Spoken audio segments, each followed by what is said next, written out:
Bonjour à tous et bienvenue dans ce 6h30. Marie-Dominique et Grace-Dominique sont nées siamoises, récemment séparées avec succès au terme d'une opération chirurgicale à l'hôpital Mère-Enfant de Bingerville. Les deux fillettes ont reçu hier lundi la visite de la première dame Dominique Ouattara. Elle était accompagnée du ministre de la Santé, de l'Hygiène publique et de la couverture maladie universelle. Le reportage de Jean-Marc Djadji. Hôpital Mère-Enfant Dominique Ouattara de Bingerville. À la porte 502, au premier étage de la salle d'hospitalisation de chirurgie pédiatrique, sont logées Grace-Dominique et Marie-Dominique. Nos deux siamoises opérées et séparées avec succès. Reliées au niveau du thorax et de l'abdomen, ces jumelles fusionnées ont pu bénéficier de l'expertise médicale de la dite institution sanitaire. Nées par césarienne depuis le 10 juin 2024, elles sont prises en charge par le service pédiatrie au grand bonheur de Charlotte, la mère. Après la séparation, je suis contente. Ça n'a pas été du tout facile parce que depuis après l'accouchement, je ne suis pas retournée chez moi. Je suis restée ici pour que mes enfants aient une vie normale. J'ai donné le nom de mes deux enfants, j'ai mis Dominique pour qu'elle soit leur mot en guise de lui dire merci pour tout ce qu'elle a fait pour moi, ce qu'elle continue de le faire. Aujourd'hui, quand je rentre dans son hôpital, je suis très contente que Dieu la bénisse. La première dame, Dominique Ouattara, a tenu à toucher du doigt cette victoire collective pour l'hôpital Mère-Enfant de Bingerville, la fondation Children of Africa, en collaboration avec l'association La Chaîne de l'Espoir. 13 heures de chirurgie et 16 heures d'anesthésie ont été nécessaires pour cette prouesse médicale. 8 chirurgiens ivoiriens de l'hôpital Mère-Enfant Dominique Ouattara de Bingerville et un expatrié ont été mobilisés pour cet exploit médical. L'intervention a été menée le 13 décembre. Il y a un principe qu'il faut respecter pour pouvoir séparer des siamoises, parce que toutes ne sont pas séparables. Il faut qu'il y ait des organes vitaux pour chacune, par exemple un cœur pour chacune, et il faut que les organes en commun soient divisibles.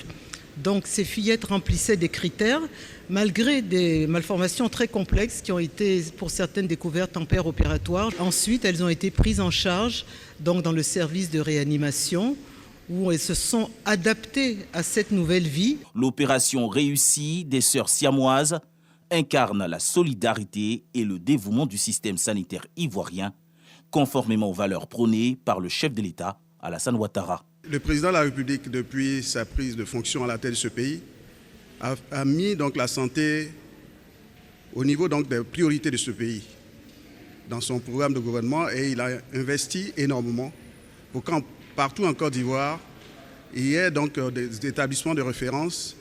Et ici, à HME, grâce à Madame la Première Dame, cet hôpital est un hôpital de référence pour le couple mère-enfant.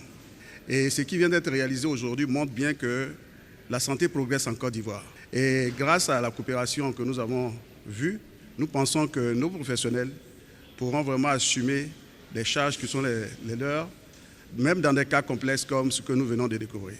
L'intervention chirurgicale de siamoises est la première réussie en Côte d'Ivoire et particulièrement à l'hôpital Mère-Enfant Dominique Ouattara de Bingerville. Une fierté pour la première dame. Nos deux petites siamoises, Marie-Dominique et Grace-Dominique, en plus elles portent mon nom. Donc vous pouvez imaginer la tendresse que je peux avoir pour elles, en plus de leurs problèmes de départ. Elles ont pu être séparées dans toutes les règles de l'art. Elles avaient un problème de foie qu'elles avaient en commun et de problèmes digestifs.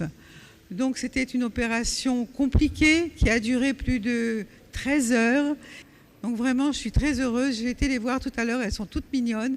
Elles m'ont fait des sourires, comme si rien ne s'était passé. Je suis très fière de mon hôpital.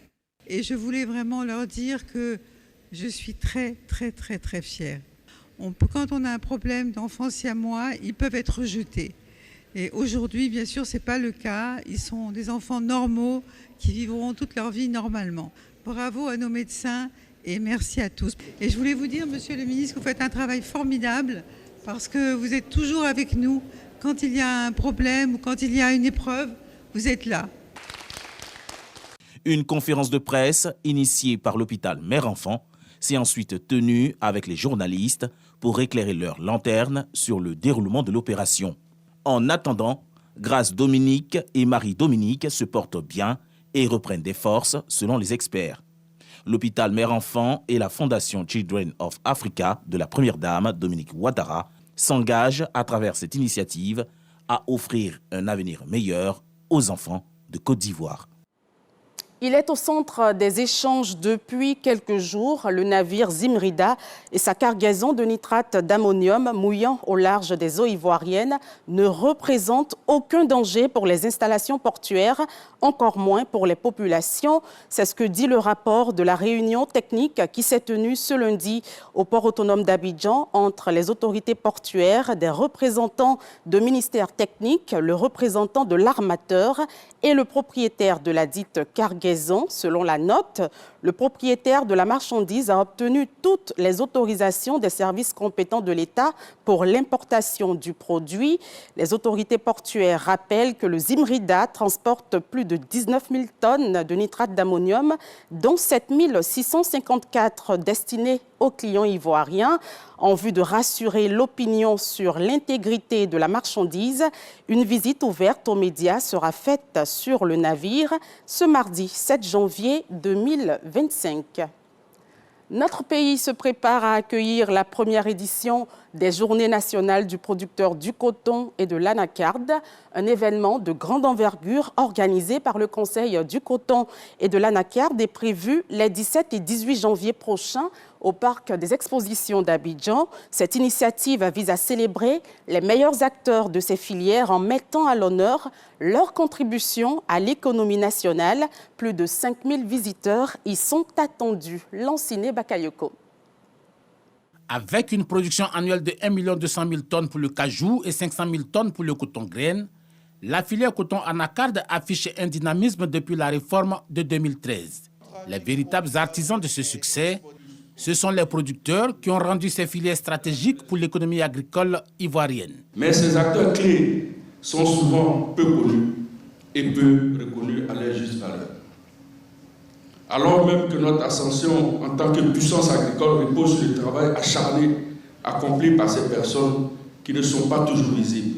Surtout quand l'on tient compte des conditions parfois pénibles dans lesquelles ils accomplissent ces efforts qui donnent à la Côte d'Ivoire toute sa fierté de réussite agricole. D'où l'organisation des Journées nationales du producteur de coton et de l'anacarde les 17 et 18 janvier prochains au Parc des expositions d'Abidjan. Au-delà de la célébration des producteurs et des autres acteurs, ces journées ont pour objectif de promouvoir toutes les chaînes de valeur de ces deux spéculations. Il s'agit notamment de promouvoir la consommation locale des produits de coton et de l'anacarde en mettant en avant leur qualité nutritive et leur diversité. Valoriser les produits transformés issus de cette filière qui offrent de nombreuses opportunités de développement économique. Il s'agit également de renforcer la coopération entre tous les acteurs de la chaîne des valeurs, des producteurs aux transformateurs en passant par les exportateurs, et davantage de soutenir la transition vers une agriculture durable en promouvant des pratiques agricoles respectueuses de l'environnement et des communautés. Une convention pour la recherche liée à l'impact des insectes sur les écosystèmes a été signée entre le Fonds pour la science, la technologie et l'innovation et la Société d'entomologie de Côte d'Ivoire. Selon le secrétaire général du FONSTI, Dr Sangaré Yaya, cette convention symbolise l'engagement mutuel de sa structure et la CECI à conjuguer leurs ressources, compétences et expertise pour générer des avancées scientifiques tangibles. Jean-Marc Djadji et Nick Eziao pour le compte-rendu. Une convention entre le Fonds pour la science, la technologie et l'innovation et la Société d'entomologie de Côte d'Ivoire, CECI. Ils s'engagent à conjuguer leurs ressources, leurs compétences et leurs expertises afin de parvenir à des avancées scientifiques dans les domaines de l'agriculture et de l'environnement. Cette convention-là, pour nous, va nous apporter une contribution significative par la mise en œuvre de thématiques de recherche qui seront définies et qui seront mises en œuvre, qui vont contribuer à mieux faire connaître les activités que nous faisons, mais qui vont permettre à la Côte d'Ivoire de répondre à certaines difficultés, à certaines thématiques auxquelles font face les populations les planteurs et même les défis liés à l'environnement. Pour Dr Sangaré Yaya, secrétaire général du FONSTI, il s'agit pour son institution d'accompagner les projets en octroyant des financements aux chercheurs engagés dans la réduction de l'impact des insectes sur l'environnement et l'agriculture. Nous voulons soutenir cette société d'entomologie qui regorge des chercheurs talentueux de plusieurs disciplines pour les aider à voir quels sont les impacts des insectes sur un certain nombre de secteurs en Côte d'Ivoire, notamment l'agriculture et l'environnement. Nous voulons soutenir l'entomologie, c'est-à-dire la science des insectes en Côte d'Ivoire, pour accroître la productivité de l'agriculture ivoirienne, parce que les insectes ont un impact sur la productivité de notre agriculture. L'entomologie apparaît comme une science cruciale pour relever les défis contemporains. Les insectes jouent un rôle déterminant dans des secteurs clés tels que l'agriculture, la santé publique et la préservation de l'environnement et le changement climatique. Rendons-nous dans le district des Lacs où le conseil régional du Bélier, présidé par Raymond Konan-Kouakou, a tenu sa 4e session annuelle dans la commune de Djekanou le 20 décembre dernier. Cette réunion, inscrite dans la tradition des sessions tournantes, témoigne de la volonté du conseil de renforcer la proximité avec les populations locales. On en sait plus avec Souleymane Donisongou.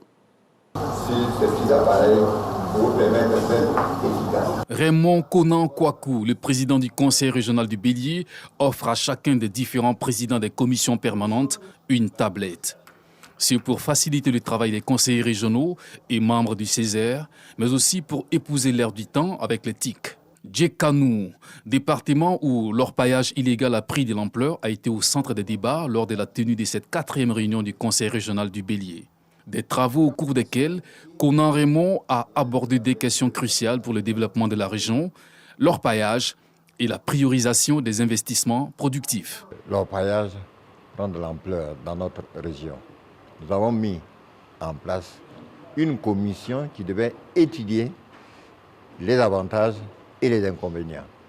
Surtout que nous sommes en milieu rural, il est tout à fait indiqué que de défendre quand même les intérêts de nos parents. Sur la question de la priorisation des investissements, il est recommandé au conseil régional de privilégier les investissements productifs pouvant générer des ressources financières propres pour un meilleur fonctionnement. Si on avait la possibilité de réaliser quand même des internats, de réaliser d'autres projets productifs, je crois que c'est tout le monde qui gagnerait. Après avoir dressé un tableau de l'orpaillage, qu'il soit légal, encadré ou illégal, 4 recommandations ressortent de ces assises. Renforcer les capacités institutionnelles en termes de personnel et de structures spécialisées, ainsi que la formation continue, mettre en place des mesures de sécurité renforcées, des systèmes d'alerte précoce et des normes de stockage, renforcer la coopération communautaire par des comités de veille participative et sensibiliser les populations dans le développement des infrastructures et de la protection civile. Pour démarrer l'année 2025 en beauté, le ministère de l'Hydraulique, de l'Assainissement et de la Salubrité a organisé hier lundi une cérémonie d'honneur à l'emblème national. Ce rendez-vous vise à sensibiliser les agents publics à la préservation et au respect des biens des services publics dans l'intérêt général. Les précisions de Malika Koulibaly et Soro Abou. Le respect de la chose publique dans le cadre du service public, c'est une valeur de la République mise en avant par le ministère de l'Hydraulique, de l'Assainissement et de la Salubrité. Une cérémonie d'honneur à l'emblème national recommandée aux agents publics les notions d'éthique, de transparence et d'efficacité à la tâche. Chacun de nous, dans son travail, doit avoir une haute opinion de l'État et de la chose publique. Chacun doit respecter, aimer et même vouer un culte à la chose publique. C'est pourquoi je profite de cette tribune pour appeler les uns et les autres à cette obligation de respect de tout ce qui touche l'intérêt général dans notre mission de service public. Cette initiative du ministre de l'Hydraulique, de l'Assainissement et de la Salubrité s'inscrit dans le cadre de la sensibilisation de ses agents à la culture de l'ivoirien nouveau pour un rendement de qualité. Près de chez nous au Ghana, 8 ans après son départ du pouvoir, John Dramani Mahama est de retour au palais présidentiel, un comeback réalisé à la faveur du scrutin du 7 décembre dernier. John Dramani Mahama sera officiellement investi ce mardi pour son second mandat en tant que président du Ghana. Plusieurs chefs d'État assisteront à cette investiture. C'est la fin de ce 6h30. Merci de l'avoir suivi. À partir de 7h, vous aurez Matin Bonheur avec Thierry Angeval. Je vous souhaite de passer une belle journée et n'oublions pas de rester prudents sur les routes.